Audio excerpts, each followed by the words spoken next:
The first thing you're going to want to do is get yourself some fabric. In my particular case, I had just been dying to get my hands on some of Dutch's brand new Argon 90. On this try, I wanted to do something a little bit different. On the first build, I left the short ends perfectly rectangle. This time, I decided to cut the ends at a 30-degree angle. Most of you know that we as hammock campers all hang at a 30-degree angle, so I figured it would follow the lines of the hammock pretty well. I didn't happen to have a protractor, so I used a protractor app that I found on the App Store and cut my fabric. As soon as I got my angle correct, you gotta be really careful with this fabric. It's extremely lightweight and it's very, it feels fragile at first, but it's really not. As a side note, I'm a total noob when it comes to this DIY stuff, so a rolling cutter and a mat would have been way easier. And now that I got my fabric all cut, it's time to start hemming that Argon 90.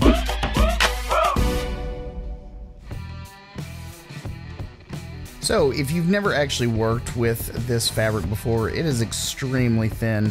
I ended up going with a, I believe it was a number 65 needle. It was something really small to make sure that any holes that I put in this thing were going to be extremely tiny. I did not want to use a very large needle. I mean, as you can see, it's tissue paper thin. At least it looks that way. You can see right through this stuff. Appearances can be pretty deceiving though. This fabric was actually a real joy to work with after I got used to it. It is very light, it is very thin overall, but it's still extremely strong.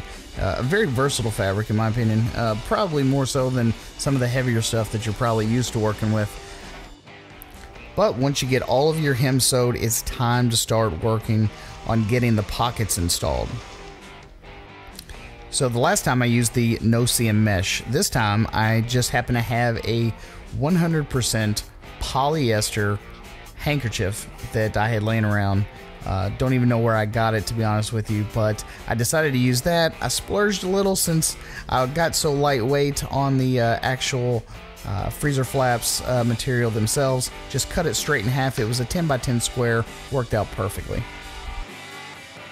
Next, I folded the material in half to find center on the freezer flaps and positioned the pockets where they were going to be stitched to that Argon 90.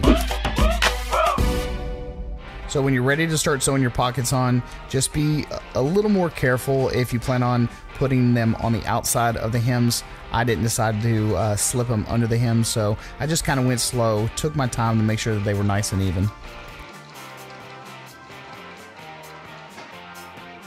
So next I grabbed some shock cord so that I could put it on the tie-out points on the corners. And I made them about 6 inches long, and I attached them to some ribbon that are here on the corners, as you can see. Overall, pretty simple design, but it's now time to start sewing some channels there on the end so that you can feed your continuous ridgeline or structural ridgeline to your freezer flaps. We ended up making our partial channels about 3.5 inches long. We simply marked the spot where we were going to do the stitching with a piece of chalk. We use that all the time because it's extremely easy to see and it wipes off relatively easy.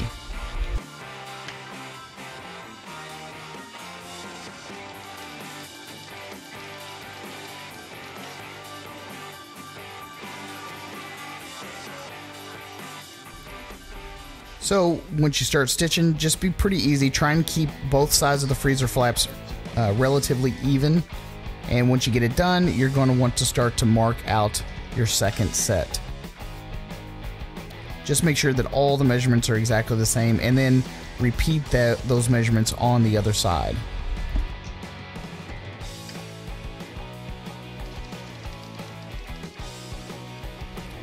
So just kind of be careful, be slow, take your time, and ask for help if you need it, because you really don't want to end up marring up that beautiful Argon 90.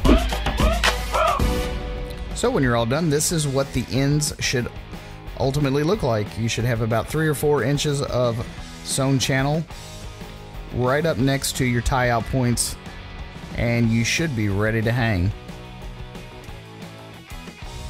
All right, well, here she is, all finished up and finally completed. On the corners here, as you saw in the how-to part of this video, I basically only sewed about a 3.5 to 4 inch channel here, and that was so that you could run the ridgeline through but still have access for the rest of the way down.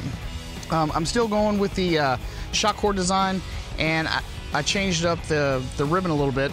The shock cord, it still helps address some of the stretch issues that you might have. A little S-pinner clip here so that you can easily remove that, easily vent the system if you need to. You'll also notice that here on the ends, I have removed the straight corners. I added the 30-degree cut, A, to reduce weight, and B, to make it a little bit more form-fitting for a hammock. No sewn channel this time across the top. What I was finding with the completely sewn-in channel across the ridgeline is that the system would bind up as you try to slide open the top of the freezer flaps. This system here, with only the 3 or 4 inch slightly sewn channel, you eliminate that problem.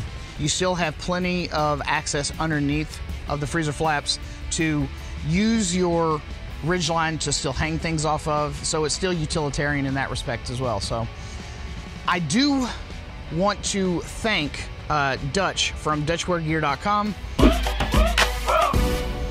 for sending me this fabric. He was intrigued by the design and offered to send me some to do this test.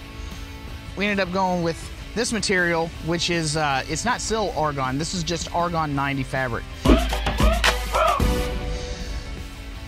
Now, as far as weights are concerned, this fabric cut the weight of the freezer flaps in half. The 1.55 ounce multicam fabric and the rectangular design came in at about 8 ounces. This design, with the 30-degree cuts on the ends, and this lighter weight fabric, it ends up coming in at 4 ounces total. Somewhere around the ballpark of like 200 grams, I think. I'll put the exact weights here on the screen for you. But what you essentially get is you get the exact same functionality, the exact same wind blocking, properties that you want in a freezer flap, but you have essentially reduced your weight by half. Again, I still think that maybe even the Argon 67 could work. That is an extremely lightweight fabric. Okay, one last thing to note. So what we just noticed is that because we didn't do the sewed channel all the way down, when you put your side weights in your pockets, if you're going to use them like that, you had this effect where if you have more weight in one side or the other, the whole top of the freezer flaps can slide from one side to the other. So what we thought about maybe doing to eliminate that effect is to maybe just sew about another 3-inch section directly above the pockets there in the ridgeline, so that the weight from the pockets on either side do not pull it to the left or to the right, so that it does in fact stay taut and centered up on your ridgeline. So another small 3-inch section of stitched area there should completely eliminate that problem as well. So that's a simple fix, and I'll probably add that to finally complete this design. So I hope you guys found all this information useful and handy for all your purposes and needs. And if you guys have any questions, just leave those questions below in the comments and I will be sure to get back to you. You can also follow this particular project at hammockforums.net, and I'll also leave that link in the show notes below as well. So thanks again for stopping here at Black Raven Survival. I'll see you guys later.